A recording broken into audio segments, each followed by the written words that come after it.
Mortal Kombat, man. I am fascinated with Mortal Kombat, and You're a Street Fighter guy. I'm Street Fighter, but you know what? I was gonna say the latest Mortal Kombat that came out, like the animated one.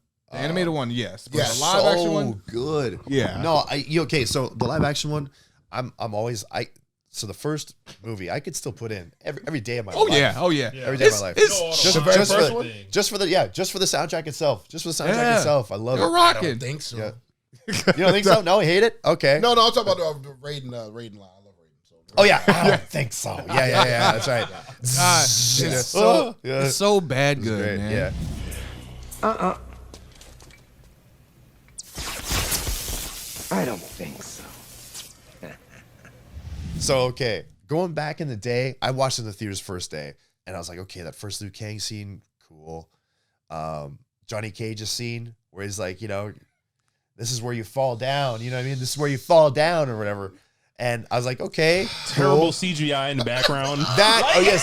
That's where I'm going with it.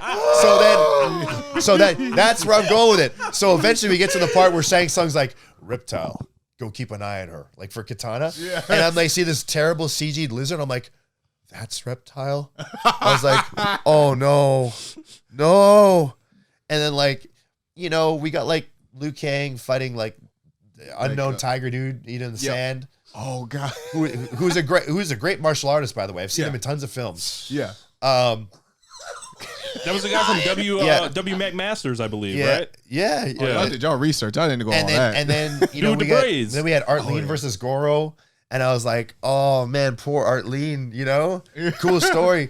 But then when you finally got Johnny Cage against Scorpion, I was like, okay. Now we're talking. Yeah, but when my man fell through the teleportation and then fell on the wooden thing, it was like all the way there and fell down and got right back. I was like, oh, here we go. Yeah, into the bridge. Yeah, the welcome. And Liu Kang every fight would overreact. Every single fight he was. I was like, that's what I want Liu Kang to do. But then better than Cole. I'll tell you that much. Then in the end, when they're in the outworld and Liu Kang's walking in the back on Johnny Cage's like, hey, what are you doing, Liu? What are you doing? And he grabs the CG thing and throws it. He throws it into like the statue, and I'm like, he threw it in a statue, and there's like worms grabbing at this thing. I'm like, okay. And then it turns into the reptile we know. Yeah. And it's got the arcade voice, like the reptile. Yep. And like that techno music comes on, and they just have the best fight of the whole movie. I was like, oh, okay, this is greatest. This is the greatest. Yeah.